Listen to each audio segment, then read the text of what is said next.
BNR gold and diamonds తరుగు తక్కువ బంగారం ఎక్కువ. ఇప్పుడు మన వైజాగ్ లో జూలై 24న గ్రాండ్ ఓపెనింగ్. ఇన్ జనరల్ గా right from the day one మీరు స్టార్ట్ అయిన దగ్గర నుంచి మీరు కామెడీ హీరో అని నేను అన్న కానీ బికాజ్ మీరు ఒక స్టైలిష్గా ఎంటర్ అయ్యారు, అవన్నీ నాకు గుర్తున్నాయి. బట్ కామెడీ ఫిల్మ్స్, ఎంటర్టైన్మెంట్ ఫిల్మ్స్లో మీరు ఎక్కువ చేశారు. మీరు ఆ రోజు నుంచి కనుక తీసుకుంటే మీకు కాంపిటీషన్ అని మీరు ఎవరిని అనుకున్నారండి? లేదు, రాజేంద్ర ప్రసాద్ నేనే కాంపిటీటర్స్, ఇంకెవరు లేదు మాకు. చంద్రమోహన్ గారు మాకు అన్నయ్యలాగా. ఇక ఆయన అసలు ఫస్ట్ ఫౌండేషన్ హీరో అంటే అప్పటికి మీరు హీరో లైన్ టైంకి ఆయన ఎన్ని రాజేంద్ర ప్రసాద్ చేశాడు, మేము కలిసి చేసాం. బట్ అప్పటికే ఆయన నెక్స్ట్ వెళ్ళిపోయాడు కదా. My competitor was Rajendra Prasad. Definitely he's one great actor, మంచి కామెడియన్. మీరు నిష్పక్షపాతంగా అన్బయాస్డ్గా మాట్లాడాలంటే మీ ఇద్దరిలో ఎవరు బెటర్ యాక్టర్ సార్? అది ఎవరిని అడిగితే ఇప్పుడు ఎలా ఉంటుందంటే, ఇప్పుడు నన్ను ఫిట్టింగ్ పెడతారు మీరు రాగేదరా మెల్లిగా. ఇప్పుడు నేనేమంటానంటే ఎవరు బెటర్ యాక్టర్ అని చెప్పలేమండి. బికాస్ రాజేంద్ర ప్రసాద్ ఇచ్చిన హిట్లు అతనిదే, అతని యాక్షన్ నేను చేయలేను. నేను చేసిన సినిమాలు అతను చేయలేడు, ఎవరికి వాళ్ళదే. ఎందుకంటే మీరు గంగా బెటరా కావేరీ బెటరా అంటే రెండు కలిసి అనుసంధానం. కామెడీ బ్రహ్మాండ యూనిట్స్ మీరు ఇచ్చారు, తను బ్రహ్మాండ యూనిట్స్ ఆయన కూడా ఇచ్చాడు. తర్వాత మీరు లేడీ వేషం వేశారు, ఆయన కూడా వేశాడు. మళ్ళీ సెకండ్ ఇన్నింగ్స్లో మళ్ళీ ఆయన ఫుల్ బిజీ అయిపోయారు, మీరు కూడా బాగా బిజీ అయిపోయారు. అసలు అందుకని నేను అడిగాను అనమాట, ఇంత లాంగ్ ఇన్నింగ్స్ మీకు ఆయనకి ఇద్దరికి ఉన్నాయి. అందుకని అడిగాను అనమాట, ఎవరు మీకు నరేష్ ఇష్టమా రాజేంద్ర ప్రసాద్ ఇష్టమా సార్? నాకు నరేషే ఇష్టం ఖచ్చితంగా. మరి ఎట్లా రాజేంద్ర ప్రసాద్ ఇష్టం అంటారు? రాజేంద్ర ప్రసాద్ అంటే ఇష్టమే నాకు. నేను ఇష్టపడాలి కదా. ఇప్పుడు రాజేంద్ర ప్రసాద్లో ఒకటి ఏంటంటే హీ ఫోకస్డ్ ఆన్ హ్యూమర్. ఇంకా హ్యూమర్లో రాజేంద్ర ప్రసాద్ చేసినటువంటి నంబర్ ఆఫ్ ఫిల్మ్స్ ఎవరు చేయలేదండి, చేయలేరు కూడా. అతను ఒక జీవనదిలాగా అలా వెళుతూ ఉన్నాడు ఆయన.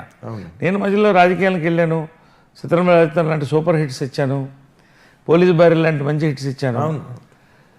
మళ్ళీ వెనక్కి వచ్చిన తర్వాత if you observe also comedy సినిమాలు నేను తక్కువ చేశాను. డిఫరెంట్ క్యారెక్టర్స్ చేసుకుంటూ వచ్చాను. దృశ్యం, గుంటూరు టాకీస్లో లీడ్ రోల్ చేశాను, ఆల ఫాదర్ రోల్ చేశాను, రంగస్థలంలో. ఇప్పుడు మళ్ళీ మీరు ఇలా చేస్తున్నారు కదా, అవతల ఆయన శ్రేయోభిలాష్ అని, ఆ నలుగురు అని, తోలుబొమ్మలాట అని, మళ్ళీ తను కూడా మీరిద్దరు ఎక్కడ తగ్గట్లేదు అసలు. మా విషయంలో కూడా మేము రాసేటప్పుడు నరేష్ రాజేంద్ర ప్రసాద్ అంటే ఇట్ ఈస్ ఎ రిడిల్. అంటే చాలా మోస్ట్ వెల్కమింగ్ ప్రాస్పెక్ట్ అండి ఇండస్ట్రీకి. ఎందుకంటే you are also an actor of such potential and ఈ ఆల్సో మీరు ఉండడం సినిమాలకి చాలా హెల్ప్. నేను ఆ రోజు కూడా అన్ని మంచి శకునములే దానిలో అదే అన్నాను, ఒకళ్ళుంటేనే పండగ, ఇద్దరున్నారు ఇందులోనని. కరెక్ట్, మంచిగా.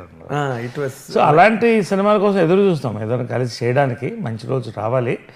ఒకటేంటంటే ఇప్పుడు ఒక్కసారి మనం సీరియస్ కంటెంట్ పక్కన పెట్టి మీరు ఒక వెల్ టు డూ ఫ్యామిలీలో పుట్టారు, అదే వెల్ టు డూ కండిషన్స్లో పెరిగారు, and you're a handsome person by all means, and మంచి హిట్స్ ఇండస్ట్రీలో. బ్యాక్గ్రౌండ్ చూస్తే అదిరిపోయే బ్యాక్గ్రౌండ్, మంచి క్యాష్ పార్టీ, మీరు ఇన్ని ఉన్నాయి కదా. లవ్ ఎఫెక్ట్స్లో ఎక్కడ పడలేదండి? మిమ్మల్ని ఎవరు క్యాచ్ చేయలేదా? లవ్ అఫేర్స్లో క్యాచ్ చేయలేదా అని మెల్లిగా నన్ను మళ్ళీ క్యాచ్లోకి తిప్పుతున్నాడు. ఇప్పుడు that is the spice of any career అండి. ఇప్పుడు తక్కువన్నీ సంసారం, సాగరం, చదువు, సంస్కారం, విద్యా, వినయం, ఇవన్నీ కామన్గా నడుస్తుంటాయి అవన్నీ. But what is about it? I mean ఇప్పుడు మీరు మాట్లాడకపోతే వస్తున్నా దానికే వస్తున్నా. ఇప్పుడు ఒకటి మాత్రం నన్ను ఒక టీవీలో ఇంటర్వ్యూ చేశారు, మీరు ఏ అమ్మాయిని కూడా ఎప్పుడు కూడా మీతో నటించాలంటే కొన్ని కండిషన్స్ కాస్టింగ్ కౌచ్ ఎప్పుడన్నా పెట్టారా అని అడిగారు. నా జన్మకి పెట్టను అని చెప్పాను. ఎందుకంటే అంతకంటే దౌర్భాగ్యం ఇంకోట్లేదు అని ఒక ఎగ్జాంపుల్ కూడా చెప్పాను. ఒక హీరోయిన్కి పెళ్ళవుతున్నప్పుడు వచ్చి నరేష్జీ నాకు ఇన్విటేషన్ ఇస్తే సంతోషంగా అప్పుడే భోంచేయమ్మా అని సంతోషంగా ఒకసారి ఇలా చూస్తూ ఉంటే ఏంటమ్మా అడిగితే, నన్ను మీరు ఎప్పుడు ఏం అడగలేదే అని అడిగింది. ఎందుకు ఏం అడగాలన్నా, అదే ఏం అడగలేదే అంటే, అలా అడిగితే ఇప్పుడు నాకు వచ్చి ఇన్విటేషన్ కార్డు ఇచ్చేవాడు. లవ్ చాలా పవిత్రమైందండి, అది పవిత్రాకే చెందుతుంది.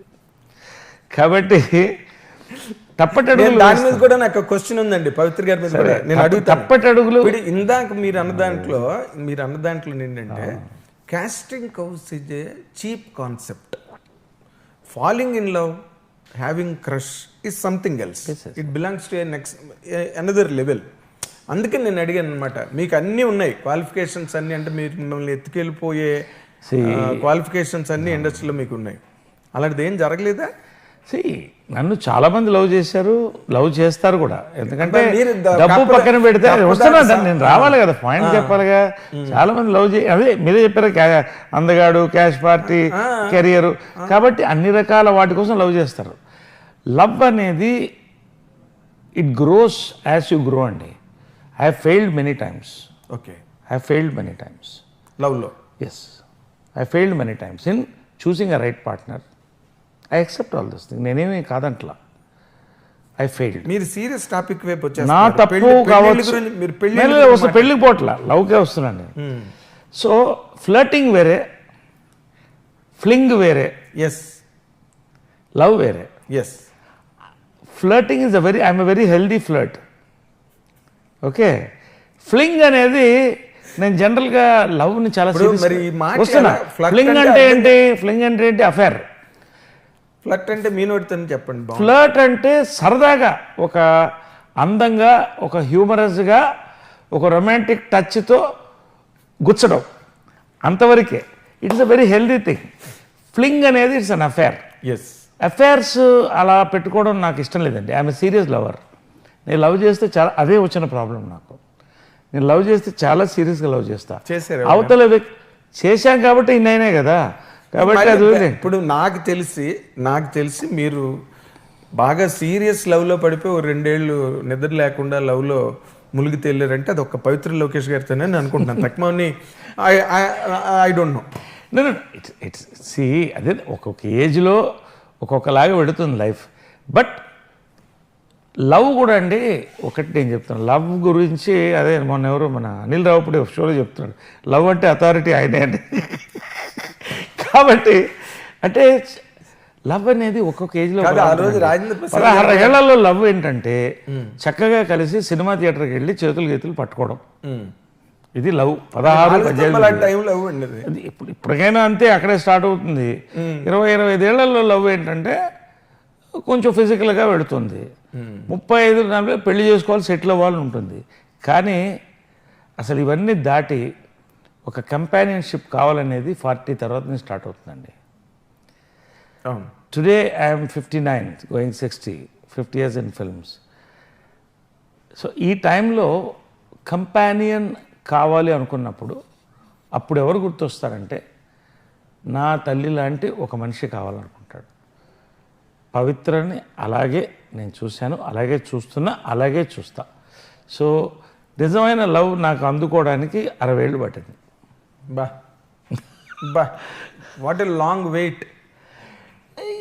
ఇట్ ఈస్ అదే చెప్పాను కదా, ఇట్ ఈస్. మిమ్మల్ని ఇంకో మాట అడగాలి. నేను many times I failed in love అని చెప్పారు. దానికి మీరు కారణమా, అవతల వాళ్ళ కారణం అండి? అదే చెప్తున్నా కదా. ఇప్పుడు ఒకరిని బ్లేమ్ చేయడం నాకు ఇష్టం లేదు. వాళ్ళదే తప్పు కావచ్చు, నాది తప్పు కావచ్చు. బ్లేమ్ పార్ట్ కాదు, బ్లేమ్. నేనేమంటానంటే